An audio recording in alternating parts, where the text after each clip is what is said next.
écrivaine, elle est aussi traductrice et a exercé la profession de psychanalyste. Ses livres explorent les non-dits et les territoires délaissés de la littérature. Son œuvre est marquée par un renouvellement constant des genres et des registres. Nous recevons ce soir sur le plateau de Lumière Intérieure Marie Darrieussecq. Bonsoir. Bonsoir. On est ravis de vous avoir avec nous. Votre premier roman, celui qui vous a fait connaître, s'intitule Truisme. Vous l'avez publié à l'âge de 27 ans. Le sujet, il est bien connu parce que c'est un livre qui a été un vrai best-seller et traduit dans plus de 40 langues. Le sujet, disais-je, c'est la métamorphose d'une femme en truie. Un sujet assez surprenant, mais fédérateur manifestement. Est-ce que vous pouvez revenir sur ces débuts ? Est-ce que vous pensiez qu'à 27 ans, comme ça, en publiant un livre, vous alliez connaître ce succès-là ? Et comment est-ce que vous l'avez vécu à l'époque ? C'est curieux parce que vos locaux sont à Malakoff. Et à l'époque où j'ai écrit Truisme, j'étais à quelques rues d'ici, dans un petit appartement. J'étais étudiante. Et c'était une époque assez sombre pour moi et où j'étais victime, mais c'est très banal, de ce qu'on n'appelait pas à l'époque le harcèlement de rue. Ça n'avait pas de nom, mais quand on était une jeune femme à Paris, eh ben, on se faisait embêter, toucher, insulter. Et c'était banal, malheureusement. Et le livre est vraiment né d'une rage, d'une impuissance et d'une rage. En fait, se faire traiter et se faire envisager comme une truie, quoi. Et je me suis dit, bon, ok, d'accord, alors ça donnerait quoi si je devenais une truie, pour de vrai, quoi. Je dis souvent par boutade que c'est le plus autobiographique de mes romans. Mais il y a un peu de ça, parce que La colère, elle était vraiment autobiographique, sur ce que c'était qu'être une femme à l'époque, et encore malheureusement aujourd'hui, même si ça évolue. Ça commence à évoluer. Ouais. Alors ce livre, il vous a quand même propulsé sur le devant de la scène médiatique. Comment est-ce que vous l'avez vécu ? Vous étiez encore relativement jeune. Comment ça s'est passé, cette réussite, ce succès si soudain ? Je l'ai vécu comme une grande chance, parce que depuis toute petite, je voulais écrire et seulement écrire. Et à ce moment-là de ma vie, je poussais mes études le plus loin possible. Je ne voulais pas travailler au sens... je repoussais l'échéance économique. Je reviens juste sur ce que vous avez dit. Vous avez dit, depuis toute petite, je voulais écrire. C'est-à-dire que c'était vraiment un rêve depuis l'enfance. Qu'est-ce qui vous a donné envie de faire ce métier ? Voilà, quels sont vos souvenirs, aussi loin que ça remonte, du moment où vous vous êtes dit, c'est vraiment ça ? L'école m'a apporté les lettres. Beaucoup plus que les chiffres d'ailleurs, mais comment former les lettres au cours préparatoire.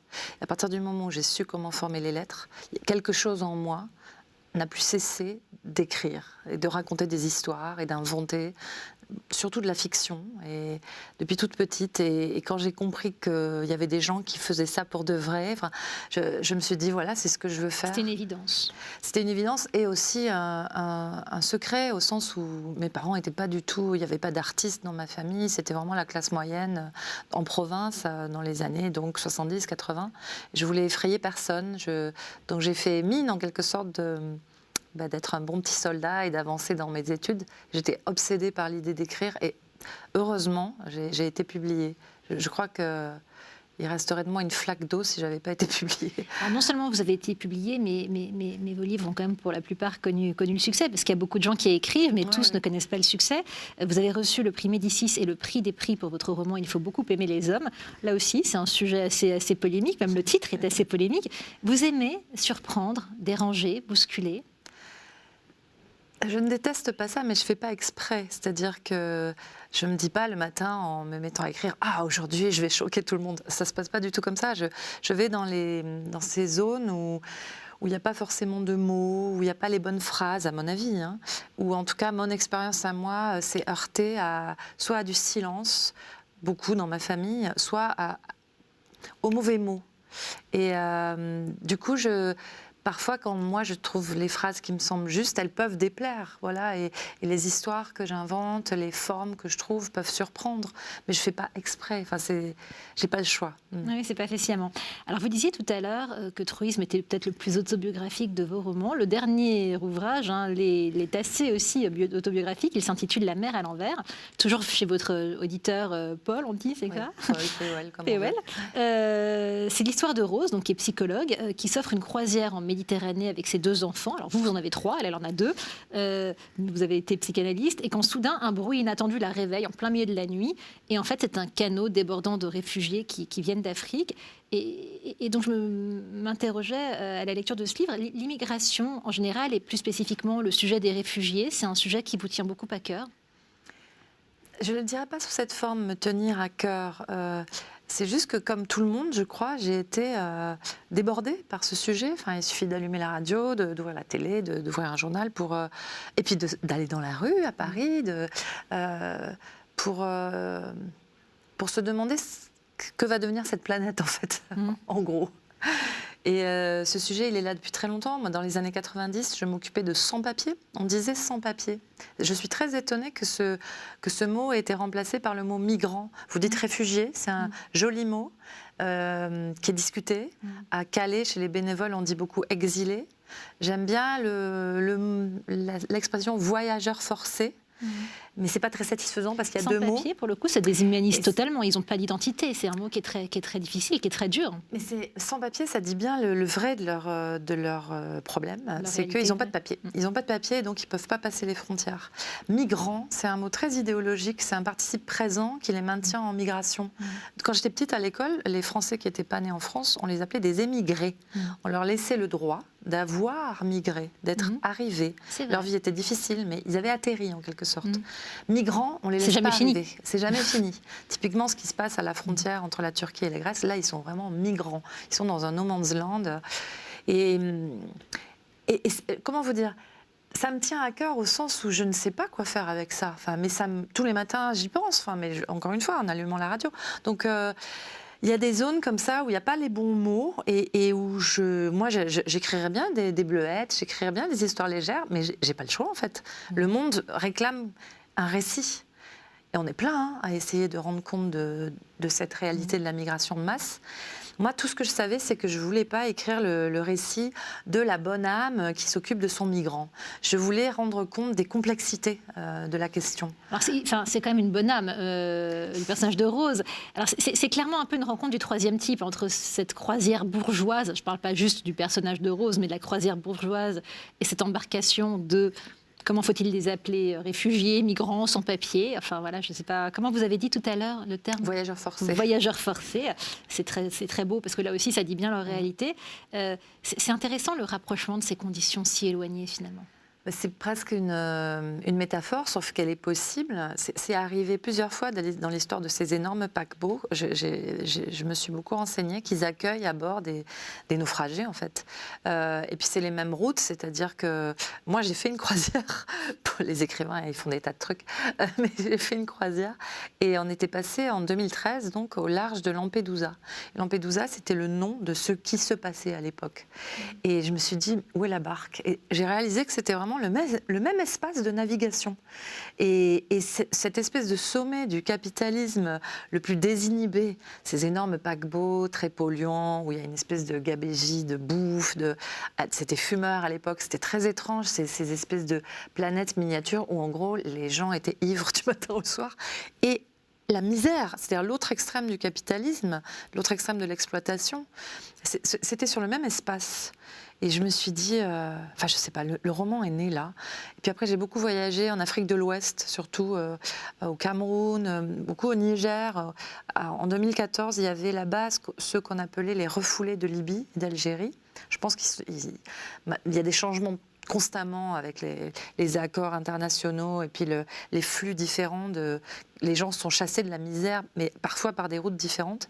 Mais là-bas, au Niger, en 2014, il y avait énormément de migrants échoués, comme ils disaient d'eux-mêmes, stranded en anglais, qui n'avaient même plus les moyens de rentrer au Ghana ou en Côte d'Ivoire, d'où ils venaient, et qui étaient échoués dans une Afrique sahélienne, alors qu'eux venaient d'une Afrique très verte et très pauvre aussi, mais ils avaient aussi peu à faire au Niger que moi, en fait.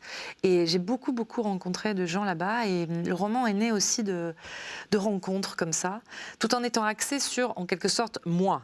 C'est-à-dire, moi, si je n'écrivais pas, mais moi, avec mes contradictions, mes peurs, j'ai accueilli il y a longtemps un enfant sans papier. J'ai vu aussi combien c'était complexe et riche en même temps. Comment ça s'est passé? Je vous interromps parce qu'il était chez vous avec vos trois autres enfants. Oui. Alors à l'époque, j'avais 2 enfants. C'était il y a longtemps, c'était en 2006. Et il s'appelait Ahmed. Je ne sais pas s'il nous regarde. Et ça fait longtemps que je n'ai pas eu de nouvelles de lui. Et il avait le même âge que mon fils aîné. Et autant ça nous était facile, à moi et mon mari, d'être avec lui, autant mon fils était très jaloux de lui. Parce que tout à coup, je m'occupais d'un autre petit garçon. Il venait d'où, ce petit garçon? Du Mali. Et le roman que j'ai écrit est très différent, mais il est quand même nourri, puisque là, le roman que j'écris est plutôt axé sur un jeune garçon de 18 ans, à peu près, Younes, imaginaire.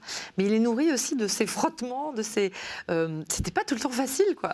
Et dans quel, enfin, qu'est-ce qui avait, pourquoi est-ce que vous aviez souhaité accueillir cet enfant? C'est un contexte légèrement différent. C'était à l'époque, c'était Josiane Balasco et Valérie Lang, qui malheureusement est morte depuis, qui avaient organisé un secours en fait de toute une. Ils étaient au moins 200, surtout des Maliens, qui vivaient dans un squat, et le squat avait été vidé en proche banlieue sud de Paris, et les adultes, on pouvait pas faire grand-chose dans l'immédiat, mais on a tous pris les enfants, évidemment avec un contact permanent avec les parents, et le temps que les parents trouvent à se loger, ça a pris presque un an en fait. Pardon, vous avez eu ce jeune... on l'avait le week-end et les vacances, voilà. Et il allait à l'école là où étaient mal logés ses parents. Bon, c'était toute une histoire, et c'est le monde tel qu'il est, c'est-à-dire... mon roman, il est sur une femme qui n'est pas héroïque. Moi, j'ai connu des gens héroïques. Je voulais vous demander, je vous interromps, mais j'allais vous demander, pour vous, c'est quoi l'héroïsme? Parce que vous dites qu'elle n'est pas héroïque, mais elle se découvre un peu une âme d'héroïne quand même. Alors, juste parce que vous parliez de Younes, alors les gens ne vont pas bien comprendre. Qui c'est Younes? Alors, Younes, c'est un jeune homme, il a quel âge? On ne sait pas trop. On ne sait pas trop, justement. Il a entre 16 et 20 ans. Est-il majeur, est-il mineur? Exactement. Donc, elle est interpellée par son vécu et il rêve d'avoir un téléphone portable. Elle va prendre le téléphone portable de son propre fils pour le donner à Younes. Donc son propre fils est persuadé qu'on va l'appliquer, est dévasté forcément. Mais là aussi, ça se comprend un peu à la lumière de ce que vous venez de raconter et un peu de la jalousie entre les deux. Et donc cet adolescent africain dont vraiment sa préoccupation, c'est de récupérer un téléphone. Et quand vous allez rentrer, enfin quand vous voyez le lapsus, quand Rose va rentrer à Paris, sa vie va être totalement transformée. D'ailleurs, puisque je fais ce lapsus, je voulais vous demander, le personnage de Rose, c'est un peu un miroir de vous-même? Tous mes personnages féminins, et parfois masculins d'ailleurs, sont... oui, c'est vraiment cette formule. C'est moi si je n'écrivais pas. Donc il manquerait un grand bout, évidemment, de ma vie. Mais en même temps, si je n'écrivais pas, d'abord, je ne sais pas comment je vivrais, mais en imaginant ça, je peux me métamorphoser en plein de femmes qui sont un peu des avatars, mais au sens très fécond du terme. Tous mes personnages féminins, oui, vivent des choses que je n'ai pas exactement vécues, mais qui sont un peu transformées par la fiction. Et je ne sais pas, c'est comme ça que ça se passe dans ma tête quand j'écris. Mais elles sont toutes un peu moi et pas tout à fait non plus. Enfin, je crois que tous les écrivains tout à fait sont la là. même, tout à fait une autre. Oui, c'est un peu ça. Revenons sur la notion de l'héroïsme, parce que vous dites qu'elle n'est pas tout à fait héroïque. Et pourtant, on pourrait s'interroger, est-ce que le fait de donner un téléphone à ce garçon, à ce jeune homme, c'est pas un premier geste une forme d'héroïsme? C'est quoi l'héroïsme pour vous? Écoutez, j'ai entendu, après l'écriture du livre, un poilu de Verdun, qui était presque centenaire, qui est mort depuis, mais qui disait, donc dans un autre contexte, il disait « L'héroïsme, c'est faire ce qu'on peut quand les autres ne le font pas ». J'aime beaucoup cette définition très modeste de l'héroïsme, faire ce qu'on peut quand les autres ne le font pas. Et Rose, c'est un peu ça, c'est-à-dire, elle ne fait pas grand-chose, mais il y a un moment où elle décide que là, il faut qu'elle agisse. Franchement, quand elle donne à ce gamin, dont le téléphone a pris l'eau en fait, quand on n'a pas de papier, un téléphone, c'est crucial. Donc il faut absolument qu'il ait un téléphone. Elle va piquer le téléphone de son fils. C'est pas spécialement héroïque. Comme lui fait remarquer sa meilleure amie, elle n'a pas donné son téléphone à elle.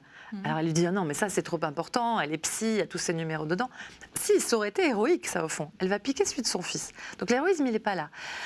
Par ailleurs, elle ne se rend pas compte qu'en donnant le téléphone avec tous les codes, le chargeur et tout, parce que c'est une femme pratique, il suffira à ce jeune réfugié d'appuyer sur maman pour être en contact direct avec elle. Elle n'avait pas du tout pensé à ça. Ça va l'embarquer dans une relation qui lui fait très peur. Qu'est-ce qu'il va me demander? De l'aide, de l'argent, quoi? Et elle, pendant une grande partie du roman, elle n'y va pas, hein. Elle ne répond pas. Et puis bon, je ne vais pas tout raconter, mais elle a un petit moment d'héroïsme. Mais c'est un petit moment. Par rapport à bien des bénévoles que j'ai vus à Calais, entre autres, Je vous jure qu'eux, ils sont vraiment héroïques. J'allais vous demander justement, pour l'écriture de ce livre, au-delà de l'expérience que vous avez vous-même vécue et que vous nous avez racontée avec ce jeune Malien, est-ce que vous avez été enquêté, vous avez été à dessein à Calais pour vous renseigner? Comment vous avez enquêté pour préparer ce livre? Pendant des années, hein, parce que ce roman m'a pris beaucoup de temps, pendant des années, j'ai fait au fond, des enquêtes et des reportages, parfois pour moi, parfois pour Arte, par exemple, ou pour la revue 21. J'ai aussi publié des entretiens dans Libération, des entretiens avec des voyageurs forcés, appelons-les comme ça. Et j'étais un peu débordée par le réel, qui allait très vite en plus, ça changeait tout le temps. Les trajets migratoires changeaient, etc. Et puis, j'ai écrit d'autres romans entre-temps. Enfin, j'étais empêtrée dans le réel, vraiment, avec ce roman-là. Et puis, tout à coup, En fait, c'est la figure de Jonas, le prophète Jonas, qui est vraiment présent dans les 3 monothéismes et qui est une grande figure méditerranéenne. Vous savez, il se fait avaler par la baleine, il perd tout espoir dans la baleine et il est recraché sur un rivage. Je me suis dit, les migrants, c'est Jonas. C'est pas du tout Ulysse. Souvent, on parle d'Ulysse, mais Ulysse, Ulysse, il a gagné la guerre. Et puis, il prend du bon temps. Hein. C'est 10 années en Méditerranée, il rencontre Calypso, il rencontre Circé. Enfin, c'est pas si difficile que ça pour Ulysse. Hein. Il met du temps à retrouver Pénélope. Non, ces voyageurs forcés, ils sont tout le temps en bord de naufrage, et pas seulement en mer, dans le Sahara, ou d'où qu'ils viennent. Et quand ils touchent au rivage, c'est vraiment Jonas. Et là, ils reprennent espoir. Moi, je l'ai vu. Hein. Donc, Jonas m'a aidé à raconter l'histoire. Et Jonas, c'est Younes en arabe. Donc, les écrivains, vous savez, ils font avec les mots et les noms. Et quand j'ai eu Younes, j'ai eu le roman. Alors moi, je vais vous faire voyager à présent. Il n'y a rien de forcé, je vous rassure. Et je vais vous faire voyager dans les profondeurs de vous-même. Pour vivre cette expérience tout à fait inédite, je vais vous laisser seul sur ce plateau. Et je vous retrouve dans quelques secondes. Rassurez-vous, vous continuez à m'entendre, à défaut de me voir. Je vous dis à tout de suite. À tout de suite.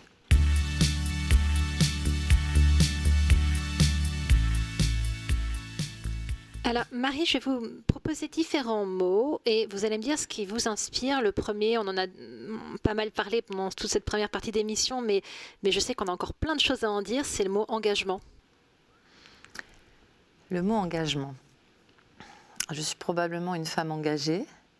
Je ne suis pas sûre d'être une écrivaine engagée. Enfin, je ne sais pas trop. J'espère que mes livres sont ouverts à plein de possibilités d'interprétation. Après, je dis ça parce que quand j'étais étudiante ou même lycéenne, la littérature engagée, on en parlait beaucoup dans les années 80 et c'était celle qui nous avait précédés, c'était celle de Sartre, de Camus, de Simone de Beauvoir. Une littérature, surtout leur théâtre est parfois un peu fermé, enfin, on n'a pas d'autres possibilités que de penser ce qui nous est dit quoi, dans ces pièces de théâtre. Je pense au théâtre de Camus qui est beaucoup moins bon que ses romans. Et moi, je ne voulais pas faire ça. Je voulais vraiment proposer des livres qui posent des questions et pas qui donnent des réponses, quoi. Et je m'y emploie. Après, comme citoyenne, disons, je suis engagée, ça c'est sûr. Je suis engagée pour la cause des femmes, pour la cause des enfants à ma façon, pour le climat, enfin, pour les animaux. Je suis marraine de 5, je crois, associations. Ça fait presque un peu trop pour une seule femme. Parmi ces associations, il y a notamment le réseau DES France, qui est une association d'aide et d'information aux victimes du Distilbène. Le Distilbène, c'est cette pilule qu'ont pris plusieurs femmes, cette contraceptive qui était finalement, dont les effets se sont avérés gravissimes sur plusieurs générations d'ailleurs. Vous le disiez vous-même, vous avez plusieurs combats. Comment est-ce que vous les choisissez? Est-ce qu'on vient vous chercher? Est-ce que c'est vous qui allez vers ces combats-là? Alors, je me demande s'il ne faudrait pas rectifier la question. Le Distilbène, ce n'était pas un contraceptif. C'était une hormone qui empêchait les fausses couches. Et donc, c'était un marché énorme. Toutes les femmes enceintes ont peur des fausses couches. Et celles qui veulent garder leur bébé, en tout cas. Et ma mère, donc, comme beaucoup de femmes des années 60, a pris cette hormone. Et ça a fait que j'ai un utérus mal formé et qui, a priori, elle ne pouvait pas porter d'enfants. Donc, j'ai eu beaucoup de mal à porter mes enfants, et qui sont tous nés prématurés. Et on est 160 000 victimes en France, garçons et filles. Sur les garçons, ça provoque d'autres problèmes. Et c'est un combat qui est assez difficile à mener parce qu'il n'est pas très glamour, disons. Et en même temps, c'était un combat qui était un peu précurseur justement de tous ces médicaments comme le Mediator qui ont eu des effets collatéraux gravissimes. Donc on a une petite association, c'est un peu David contre Goliath, le réseau Distilben France, DES on l'appelle. Mais on mène des combats où maintenant effectivement on est en train de gagner en fait, mais ça a pris 30 ans. Et est-ce que vous éprouvez de la gratitude par rapport au fait que vous avez quand même réussi, même en accouchant prématurément, à porter des enfants? Parce qu'hélas, beaucoup de filles, des femmes qui ont pris, effectivement, non pas ce contraceptif et cette hormone, ne peuvent pas porter d'enfants. Oui, alors c'est pas pour rien aussi que je suis devenue la marraine de ce réseau, qui est un réseau international. C'est parce que elle cherchait aussi, c'est surtout des femmes qui s'en occupent, elle cherchait un message d'espoir, enfin une personnalité effectivement qui est vaincue, en fait, cette saleté, finalement. C'est parfois un peu difficile, effectivement, pour les femmes de l'association qui n'ont pas eu d'enfants, et qui, elles, enfin, on a toutes sortes de combats. C'est aussi une hormone qui a donné, malheureusement, des cancers, etc. Mais, comment vous dire, Bref, c'est un combat qui me tient beaucoup à cœur, effectivement. Oui. C'est un combat contre les grands laboratoires pharmaceutiques aussi. Alors, vous le disiez tout à l'heure, vous vous engagez en faveur des femmes, des enfants. Les personnages de vos romans, d'ailleurs, sont presque toutes des femmes, presque toutes des narratrices. Ça va de pair avec ce combat que vous menez ? Je pense que le fait que mes narratrices soient des femmes, c'est aussi tout simplement parce que c'est plus facile, parce que ça demande moins d'efforts d'imagination. J'ai aussi quelques personnages d'hommes dans mes romans, mais je me coule comme ça dans ces personnages de femmes, sûrement avec aisance. Après, j'ai aussi des personnages d'animaux dans mes romans. Une de mes causes, quand j'étais gamine, adolescente, étudiante, c'était difficile en fait par exemple, de vouloir sauver les baleines. On était ridiculisés dans les années 80 quand on avait ce genre d'engagement.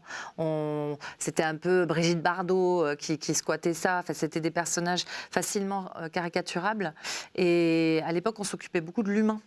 Et là, on a compris aujourd'hui en 2020 combien, en fait, la planète est un tout et qu'on ne peut pas massacrer les animaux sauvages ou bouffer des animaux comme ça d'abattoir sans, en fait, créer des dommages sur l'humain lui-même. Et l'époque change. L'époque est plus paniquée encore qu'autrefois, que quand j'étais plus jeune, disons, mais plus consciente qu'on est vraiment sur une petite planète et qu'on est tous embarqués. Donc, en ce sens, il y a un progrès, disons, dans la conscience et dans... Il y a aussi une chose qui me tient à cœur, c'est qu'il me semble que notre époque, bizarrement, hein, mais moi je la sens finalement moins matérialiste que dans les années 80 ou 90, plus consciente qu'il y a quelque chose d'invisible qui est aussi très, très précieux et qui nous fait humains, quoi. Votre façon à vous de vous engager, donc c'est probablement d'écrire dans une certaine mesure. Est-ce que pour ça, vous choisissez plutôt l'humour, vous le faites avec une certaine subtilité, cet engagement? Enfin voilà, je m'interrogeais sur l'écriture, la littérature comme vecteur d'engagement finalement. Moi, j'ai une méthode qui est toujours la même et mes livres ont l'air très différents, mais ils sont toujours un peu écrits pareil. C'est que mes personnages ont une forme de candeur, de maladresse et aussi d'obstination, qui en font des personnages de bons petits soldats, souvent de bonnes petites soldates, on va dire, mais un peu, oui, un peu naïfs souvent. Dans Truisme, mon personnage était très naïf. C'était une femme totalement exploitée qui s'en rendait pas compte. Et elle se rendait même pas compte qu'elle était prostituée en fait au début du livre. Elle trouvait tout un peu normal comme ça. Elle avait très peu d'outils. Elle n'avait pas eu la chance de faire d'études, etc. Donc elle subissait les choses. Ce sont des personnages qui ne savent pas très bien ce qui leur arrive. Et du coup, les lectrices et les lecteurs, eux, comprennent ce qui se passe. Et ça donne un décalage où les lectrices et les lecteurs ont toujours un petit peu d'avance sur mon personnage et on la place de réfléchir à ce que fait le personnage. Je n'impose rien, mais grâce à cette espèce de distance légère, ça peut être assez drôle, je crois, hein, en tout cas c'est ce qu'on me dit, et puis on a la place de se dire, mais moi, j'aurais fait quoi à la place de Rose? Est-ce que j'aurais aidé Younes? Ou est-ce que je l'aurais aidée comme ça? Est-ce qu'elle ne dit pas un peu des bêtises, là? Voilà. Il y a un espace dans mes romans où on peut réfléchir, et je crois aussi où on peut un peu s'amuser, parfois aux dépens du personnage, mais pas trop. J'ai beaucoup d'affection pour ces personnages un peu maladroits ou maladroites. Vous posiez la question, qu'aurais-je fait à la place d'eux? Alors, c'est cette éternelle phrase, qu'aurais-je fait en 17 à Leidenstadt si j'avais été marin? Vous n'êtes pas marin, mais effectivement psychologue là, sur ce bateau avec vos 2 enfants. Est-ce que vous avez répondu à cette question que vous venez de poser? Qu'est-ce que j'aurais fait à la place de Rose? Très concrètement, quand j'écris une scène du roman, par exemple cette scène où elle est gare de Lyon, où elle a une sorte de rendez-vous avec lui. Il lui a dit qu'il arrivait gare de Lyon, mais elle n'a rien dit, elle n'a rien promis, et elle a juste eu un message. Elle va à gare de Lyon, et en fait, elle ne va pas à sa rencontre. Pendant toute l'écriture de cette scène, je ne savais pas ce qu'elle allait faire. Je savais où je voulais aller dans le roman, bien entendu, mais là, à ce moment-là du récit, je ne savais pas ce qu'elle allait faire. J'étais complètement dans ses chaussures, comme disent les anglo-saxons. Et elle n'y va pas, en fait, à ce moment-là. Elle se défile. C'est un moment de lâcheté, en fait. Et en fait, elle va boire des coups, elle va boire des mojitos. Elle va littéralement se bourrer la gueule pour éviter le problème, quoi. Et elle laisse Younes seule face à son destin à ce moment-là. Donc, mes personnages, ce ne sont pas des héros ou des héroïnes, ce sont des gens qui font ce qu'ils peuvent et parfois ils ne peuvent pas. Voilà. On sent chez vous un vrai intérêt pour l'autre avec un grand A. C'est pour ça que je vous propose à présent le terme altérité. Altérité, à l'époque où j'ai publié Truisme, pas mal de journalistes et de lecteurs ou de lectrices aussi m'avaient dit truisme, on entend altruisme. Et j'y avais pas pensé. Pour moi, truisme, c'était un jeu de mots sur le mot truie, et puis donc ce mot qui veut dire les truismes, c'est les banalités d'évidence, les phrases toutes faites, voilà. Mais altruisme. Et j'avais un peu résisté à cette interprétation, et puis finalement, je m'étais dit que c'était pas faux. Et c'est vrai que quand j'écris, tant qu'à faire, je sors de moi, quoi. C'est fait avec des bouts de moi, mais c'est aussi fait avec des bouts des autres, de ce qu'ils me disent, de ce que j'entends, de ce que je lis, et aussi de beaucoup d'imagination, quoi. Par exemple, il se trouve que quand j'étais étudiante, j'ai fait ma thèse sur l'autobiographie contemporaine et l'autofiction. C'était une des toutes premières thèses sur ce qu'on appelait l'autofiction. Donc je l'ai soutenue en 97. Et je m'intéressais beaucoup aux écrivains et aux écrivaines qui parlaient d'eux-mêmes, mais avec le talent d'aller vers les autres. Annie Ernaux, c'est une immense écrivaine, elle parle d'abord de soi et de ce qu'elle a vécu et elle va vers les autres. D'ailleurs, elle dit constamment « c'est moi et ce n'est pas moi », alors qu'on a vraiment affaire à une écrivaine d'autobiographie stricte. Mais quand on a du talent, on peut parler de soi et pas parler de son nombril, c'est très différent. Donc c'est ni bien ni mal, l'autofiction, l'autobiographie, de même que le roman n'est ni bien ni mal en soi. Mais c'est vrai que dans le roman, je trouve une échappée, un pas de côté qui sûrement me permet d'aller à la rencontre d'autres destins, oui. L'altérité, l'idée, c'est aussi de comprendre dans quelle mesure l'autre vous inspire pour vos œuvres. Comment, voilà, est-ce que c'est une observation quotidienne de l'autre J'ai des limites morales et familiales essentiellement, c'est-à-dire que je ne veux pas faire porter à mes proches, à mes très proches, le poids de ce que c'est une écrivaine dans une famille. Un écrivain dans une famille, en général, c'est une damnation. Ça ne crée que des problèmes, des conflits. Par exemple, je lis un écrivain norvégien qui s'appelle Knausgaard, qui a écrit une très très longue autobiographie, qui est plus ou moins intéressante, mais qui se lit avec plaisir. À la publication du premier tome, sa famille, 14 personnes de sa famille, ont écrit une grande tribune dans les journaux scandinaves disant que c'était une littérature de Judas. Et donc, un écrivain dans une famille, ça peut vraiment poser des tas de questions et des tas de problèmes. J'aime la fiction parce qu'elle me délivre. Elle me délivre d'une enquête en vérité, quoi, d'une enquête policière sur qu'est-ce qu'il y a de vrai ou de pas vrai dans mes romans. Et mes proches me fichent la paix, du coup, aussi. Donc, c'est ni généreux, ni bien, ni mal. Ça aussi, c'est une méthode d'écriture qui me laisse un immense espace de liberté pour aborder les autres, mais préserver aussi mes proches. Puisque vous parlez de méthode d'écriture, c'est quoi votre méthode à vous? Vous disiez que ce livre dont on parle depuis le début vous a pris beaucoup de temps. Est-ce que vous mettez à l'ouvrage tous les jours? Combien de temps est-ce que vous y consacrez? Comment ça se passe dans votre façon de faire? Alors j'ai 2 vies comme écrivaine. J'ai la vie quand le livre vient d'être publié et que le livre m'appelle. Il y a aussi les traductions qui m'appellent à l'étranger et j'accompagne sans déplaisir la publication des livres. Je trouve normal d'aider les éditeurs à ce que le livre soit lu. Et j'étais en Norvège récemment, justement. Je vais beaucoup en Allemagne. Bon, donc ça, c'est une vie publique, disons, qui m'amène à faire ce que je suis en train de faire. Mais l'autre partie de ma vie, qui représente bien les 2 tiers de l'année quand même, c'est que je suis chez moi, toute seule dans la journée, tous les matins en particulier, à écrire, à tenter d'écrire. Parce que je changerais de vie pour rien au monde, mais en même temps, c'est très, très difficile. C'est très, très solitaire. Et par exemple, ce matin, j'ai écrit quoi 3 phrases sur, je sais pas, 4 ou 5 heures. Donc c'est très ingrat aussi comme métier. C'est un drôle de métier. C'est laborieux. Dans quelle mesure des grandes auteurs comme Nathalie Sarraute, par exemple, vous ont-elles inspiré ? Ah, Nathalie, je l'ai connue, je l'ai rencontrée, elle avait 94 ans. Elle a vécu 99 ans et demi. J'ai eu la chance d'être très proche d'elle à la fin de sa vie. Et donc c'est... Les écrivains, quand ils se rencontrent, ne parlent pas de littérature en général. On parle pas de métier, quoi. Ça nous casse les pieds.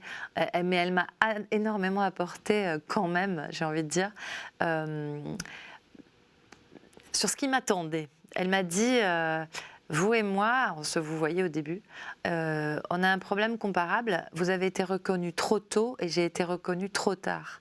Elle a été reconnue à partir de 60 ans, en gros. Et elle m'a dit, ça va vous demander ce que ça m'a demandé à moi, c'est-à-dire de l'obstination. Et ce mot d'obstination, elle me l'a vraiment légué. C'est une des choses qui m'a donné beaucoup de force. Et puis elle était insomniaque, elle était angoissée, chose que je partageais avec elle. On n'était pas du tout au même bord de l'âge, mais on avait des tas de choses à se raconter. Et puis après, les autres écrivaines comme Marguerite Duras, Virginia Woolf, je ne les ai pas connues, Simone de Beauvoir, mais elles m'ont apporté... beaucoup de force, évidemment. C'était des modèles, évidemment. On manquait un peu de modèles quand même quand on était une petite fille qui voulait écrire. Puisque vous parliez de Virginia Woolf, je précise que vous l'avez à nos téléspectateurs que vous l'avez traduite.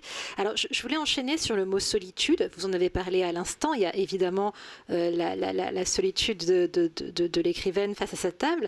Il y a aussi la solitude, peut-être, vous, sous un angle existentiel pour les êtres humains. Enfin, qu'est-ce que ça vous inspire, ce terme-là ? Ah, la solitude, c'est un vaste sujet. D'abord, c'est un très joli mot en français, solitude. C'est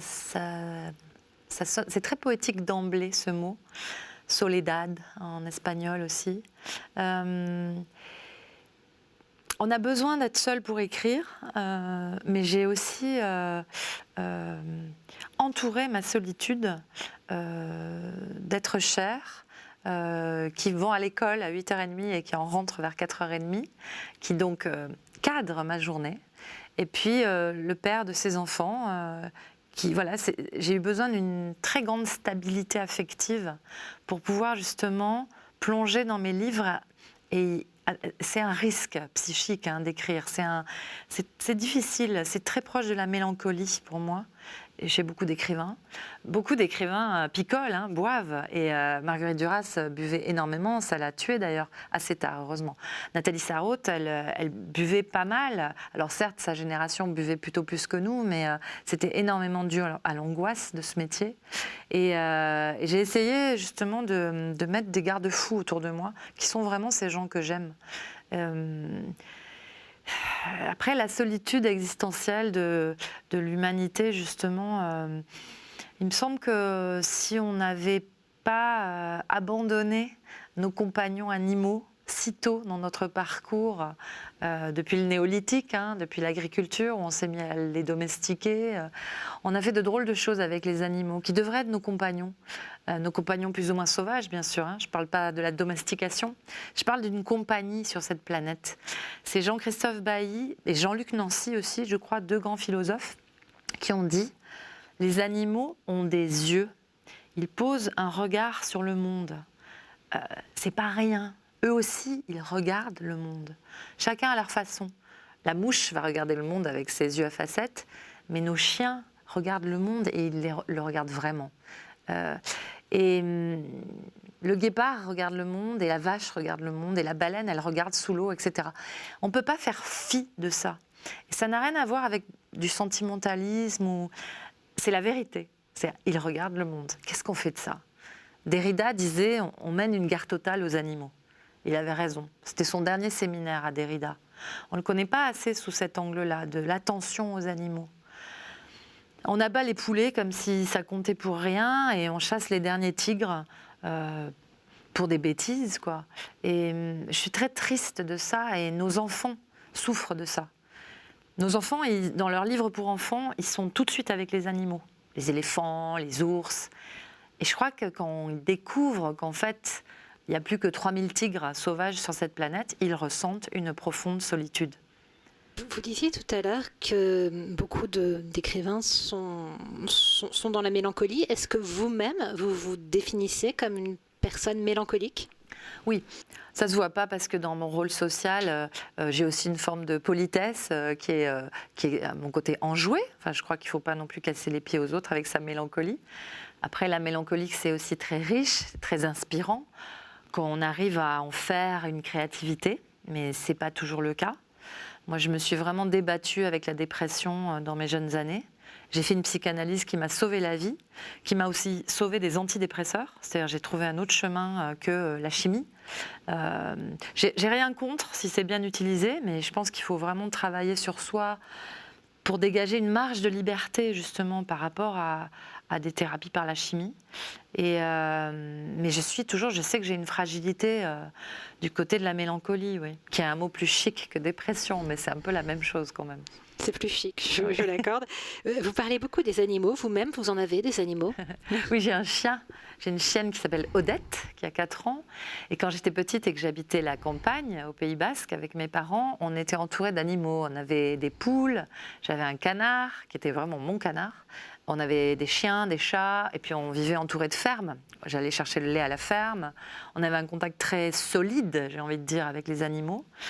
Il y avait beaucoup plus d'oiseaux, il y avait des martinets, des hirondelles, beaucoup d'oiseaux migrateurs, et puis tous ces petits passereaux, il y avait des belettes, des couleuvres, tous ces animaux, des hérissons en quantité, des papillons. Je suis vraiment très endeuillée de ça, de la destruction des animaux. Ouais.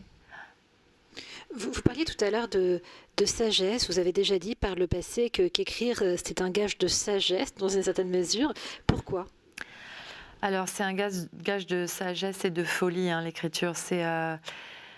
Moi, si je n'avais pas écrit, je ne sais pas quel sens j'aurais trouvé à ma vie. Enfin, ça aurait été très grave, en fait. Il y a beaucoup de fous et de suicidés dans ma famille. On a du mal à trouver du sens. Et donc, l'écriture, moi, a été un sens immédiat. Et la publication, c'est-à-dire le fait de trouver un public, de m'adresser, ça a été encore une deuxième étape de l'expression comme ça. Cette joie incroyable d'en faire un métier, ou disons un statut social, parce que c'est un drôle de métier. Mais sinon, oui, une sagesse, ça donne du sens, voilà. C'est très en bordure de déséquilibre mental quand même, hein. Si j'avais pas été publiée... Beaucoup de gens m'envoient des manuscrits. Je ne sais d'ailleurs jamais quoi en faire parce que je suis impatiente face aux manuscrits. La vie est trop courte. Je lis des livres publiés, donc je donne les manuscrits à mon éditeur ou à des éditeurs dont c'est le métier. Mais je vois à quel point les gens souffrent de ne pas être publiés. En ce sens, les écrivains ont beaucoup de chance, c'est sûr. Mais bon, ça ne résout rien quand même. Cette solitude que vous éprouvez quand vous vous retrouvez effectivement seul le matin, et le côté très laborieux, le côté presque un peu sacerdoce, cette solitude, vous avez appris à l'apprivoiser un peu avec le temps, ou ça reste toujours aussi lourd, aussi difficile? Bizarrement, ça reste toujours aussi difficile. Mais je pense que c'est le prix de l'écriture, c'est-à-dire ça a un coût. Ce que j'ai compris avec le temps, voilà, ce que j'ai compris, c'est que ça allait avec l'écriture, que je ne pouvais pas prétendre écrire sérieusement, sans avoir des moments de vide effrayant dans la journée, de vide presque insurmontable, hein. Alors j'ai appris à faire avec plus ou moins. Je vais marcher avec mon chien. Ça c'est formidable pour marcher un chien, ça a besoin de sortir, donc on suit le chien en fait. Ce chien me promène. Et puis j'ai appris à respirer. Mais après, il y a aussi eu en 2000, il y a eu une cassure dans la vie de tous les écrivains et de presque tout le monde, hein. C'est Internet. Donc avant, ma machine à écrire ne me parlait pas. C'est-à-dire ma machine à écrire n'était pas connectée au monde. Depuis à peu près les années 2000, ma machine à écrire d'un seul clic, c'est-à-dire mon ordinateur, hein, est connectée à une foule de sollicitations qui sont des... Ça tue l'écriture. Ça peut la nourrir. Parfois, sur Internet, évidemment, je tombe sur des choses très intéressantes. Mais ça peut être une dérive sans fond. Enfin, tout le monde connaît ça, hein. Mais pour les écrivains, ça devient une fausse solitude, voilà, d'être connecté au monde avec sa machine à écrire. Et si on terminait par salut? Salut. Salut, j'entends le salut, hein, on est dans une télé catholique. Moi, ma tradition est catholique. J'ai été baptisée, même si c'était contre mon gré, je venais de naître, mais bon, passons. Mais le salut, pour moi, il y a une charge chrétienne immédiate dans ce mot. Le salut. Mais d'où vient le salut? Puis salut, c'est aussi un petit mot, hein, qu'on dit à la place de bonjour. En fait, ça vient du mot latin pour la santé, hein. On souhaitait aux gens d'être sauvés ou d'avoir la santé de façon plus modeste. Je ne sais pas trop quoi vous dire avec ce mot. Je ne dis pas très facilement salut, je dis bonjour. Vous en pensez quoi, vous? C'est plutôt à moi de poser les questions. Non, le salut, effectivement, c'est ce qui sauve les personnes, la société. Vous avez un peu dit d'ailleurs que la littérature vous avait sauvé, au sens où la littérature a été un salut. Qui sauve et de quoi? Justement, mon parcours de victime du Distilbène, donc de cette hormone qui a créé des malformations chez les fœtus, hein, chez les mères enceintes qui prenaient cette hormone. Donc toute cette histoire de scandale médical m'a rendue très méfiante par rapport donc aux médicaments.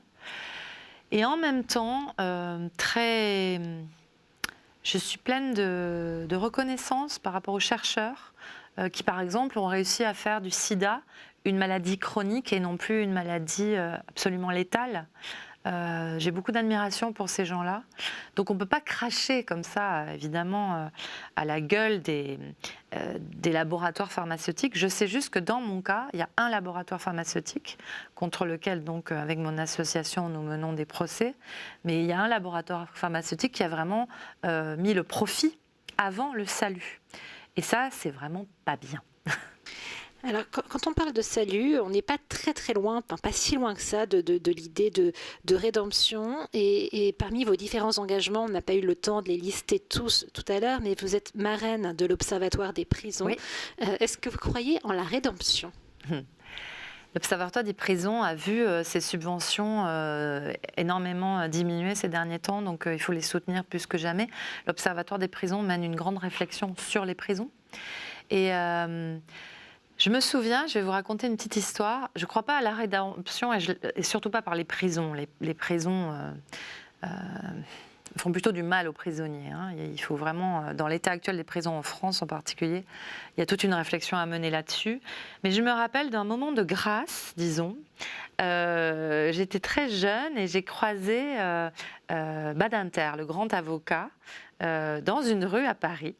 Et cet homme qui était déjà âgé, très longiligne comme ça, Robert Badinter, achetait tout simplement une glace à un glacier. Et je m'approche et prenant le prétexte moi-même de m'acheter une glace, je dis à ce grand monsieur merci pour l'abolition, c'est-à-dire l'abolition de la peine de mort, hein. Il avait œuvré pour abolir la peine de mort en France. Et il se tourne vers moi avec un sourire magnifique et il me dit « Oui, maintenant tout reste à faire pour les prisons ». Et je vous jure, c'est un petit peu, à mon échelle, comme si j'avais été touchée par la grâce. Et je suis rentrée chez moi en me disant « Il a raison, maintenant le combat il est à mener ». Pour améliorer, disons, le statut des prisonniers et pour réfléchir à d'autres peines, hein. Je ne dis pas pour les grands criminels, hein, ça se discute, mais pour les petits délinquants, il faudrait vraiment changer ça. Donc, ça progresse, oui et non. Mais l'Observatoire des prisons, c'est une de mes grandes causes, oui. C'est cette rencontre avec Robert Badinter qui vous a amené à vous engager sur cette thématique-là? Franchement, sur les prisons, oui. Il y a eu ça a été très bref, hein, il n'a aucune raison de s'en rappeler lui-même. Mais oui, c'était une rencontre. C'était effectivement une rencontre. Il y en a eu d'autres dans ma vie, mais je me souviens de ce grand monsieur, oui. Est-ce qu'il y a d'autres rencontres, précisément, indépendamment de celle-ci, auxquelles vous pensez, là, tout de suite, maintenant, qui vous ont marqué, influencé, fait réfléchir? Bon, il y a ce petit garçon là, Ahmed, dont je m'étais occupée. C'est une rencontre. C'est quelqu'un il avait 6 ans, hein, mais c'est quelqu'un qui m'a amené à réfléchir, ça va vous paraître bizarre, mais sur la mer, parce que ce petit Malien n'avait jamais vu la mer, et il ne savait pas qu'elle était salée, par exemple. Il m'a ramené à une immense poésie, en fait, de la découverte du monde. Et puis, j'ai eu la chance d'énormément voyager. Mon bilan carbone est désastreux d'ailleurs. Mais sur cette planète, j'ai vraiment rencontré des gens extraordinaires. Et ça serait presque trop long à raconter, mais tous mes romans sont nourris de ces rencontres.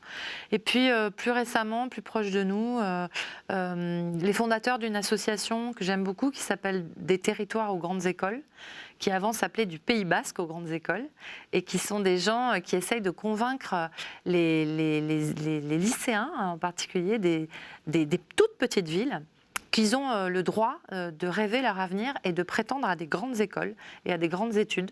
Donc j'essaie de les aider aussi à ma façon. Et puis il m'en manque, il y a Bibliothèques sans frontières aussi, qui est une grande cause, amener les livres, mais pas seulement le savoir, y compris le savoir numérique, dans des camps de réfugiés en particulier. Donc tout ça, c'est déjà beaucoup, comme je vous disais, pour une seule femme. J'imagine que ça vous mobilise beaucoup. Pour conclure sur ce terme de salut, et avant qu'on se retrouve, ce petit garçon, ce petit Ahmed, est-ce que vous avez le sentiment que, grâce à vous, quelque part, il a trouvé son salut? Non, je dirais pas ça. Notre rencontre n'a duré que 1 an. Je l'ai rapidement perdu de vue après. Vraiment, je pense qu'essentiellement, je lui ai apporté la mer, l'océan, des vacances. C'est très important, ça, de donner des moments de pause aux enfants qui sont sous pression. Un certain confort, l'approche de gens différents de lui, de sa famille, peut-être une certaine confiance disons-le, dans la France, dans ce pays que je voulais un pays d'accueil, même si je suis vraiment pas non plus dans une candeur. Je pense que c'est pas facile d'accueillir. Je terminerai à nouveau sur Derrida. Décidément, je suis pas une très grande lectrice de Derrida, c'est un peu un hasard. Mais Derrida, il a eu cette phrase toute simple. Il a dit l'hospitalité, c'est l'improvisation. Je trouve ça parfait. Moi, il me faut 350 pages pour raconter ça, mais l'hospitalité, c'est l'improvisation. Je crois qu'il faut rester très modeste et improviser. Ce qui n'est pas facile à l'échelle d'un pays ou de la planète, mais c'est parfois peut-être mieux que des politiques catastrophiques. Vaste débat que celui de l'hospitalité, en tout cas qui est un thème que vous évoquez beaucoup, pas seulement dans ce livre, mais aussi à travers votre propre parcours. Merci beaucoup Marie Darrieussecq. On se retrouve tout de suite.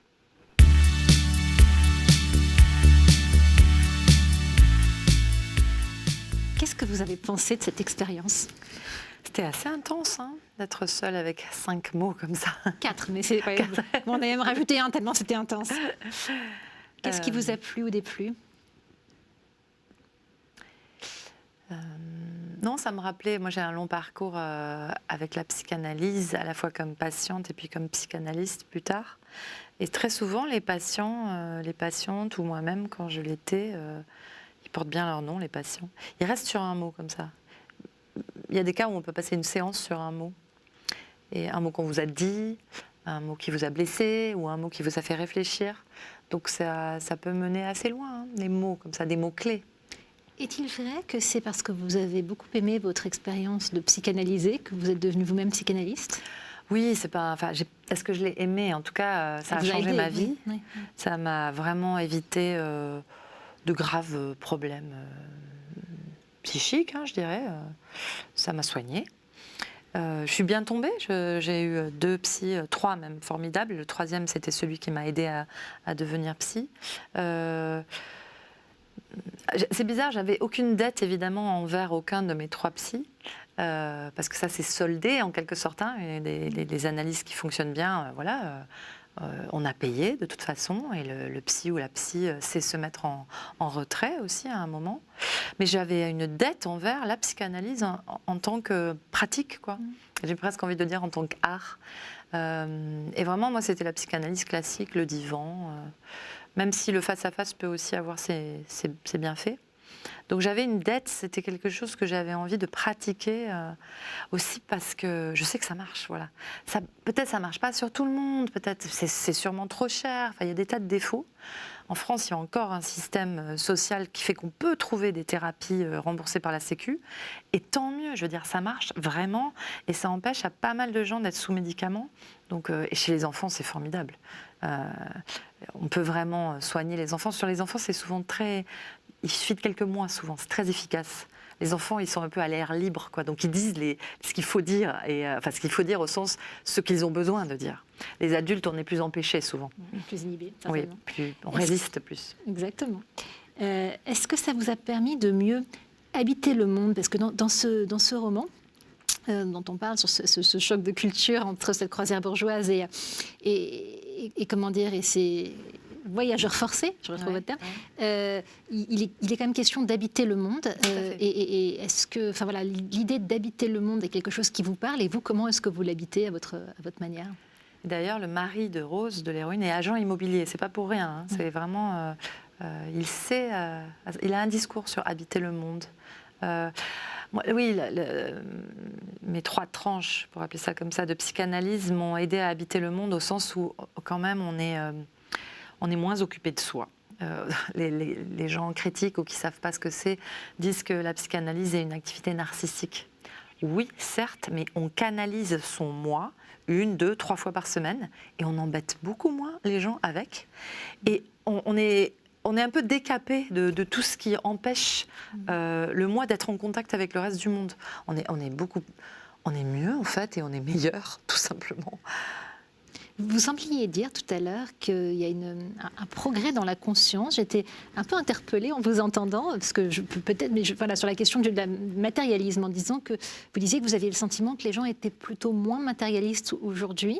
Alors libre à chacun d'en juger, mais voilà, est-ce que vous avez vraiment le sentiment d'un progrès sur ces sujets-là? Oui, enfin, c'est pas qu'un sentiment, c'est de la mémoire. C'est-à-dire, dans les années 80, quand j'étais moi-même adolescente, on manquait complètement de modèles comme Greta Thunberg ou d'un discours féministe plus solide, plus construit. Quand je vois qu'il y a 1 million de femmes au Chili qui se réunissent pour réclamer leurs droits, ou que des tas de jeunes gens, des jeunes femmes suivent Greta Thunberg en voulant un autre monde, une autre économie, une décroissance éventuelle, toutes ces choses-là, on ne les entendait pas avec cette force quand moi j'étais jeune. Ça vous parle, la théorie de la décroissance, justement? Ah, mais moi je pense qu'un des effets collatéraux intéressants du coronavirus, c'est la décroissance. On va voir ce que ça donne. Ça va être catastrophique économiquement, on est bien d'accord, mais peut-être qu'on va voir aussi qu'on peut inventer un autre monde moins frénétique, moins exploiteur. Et il y a des façons de vivre où on peut être. En particulier, je crois beaucoup à la frugalité. Et on gagnerait tous à être plus frugaux, ceux qui peuvent. Hein. Et il y aurait un équilibre, justement, de frugalité. Enfin, on ne se rend pas compte de ce que ça veut dire de vivre avec 1 euro par mois. On ne sait pas, voilà. Donc, il y a un déséquilibre scandaleux du monde qui continue à me révolter. Et je vous promets qu'on en parle mieux qu'il y a 30 ans. Vous évoquiez un rythme assez frénétique dont on pourrait évidemment s'éloigner à l'espace d'un moment en raison de cette épidémie.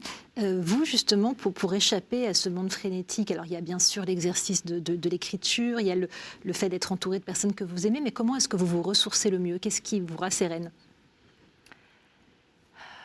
On parle beaucoup de méditation, par exemple, aujourd'hui. C'est quelque chose que vous pratiquez? Oui, mais c'est essentiellement un art de la respiration et du silence.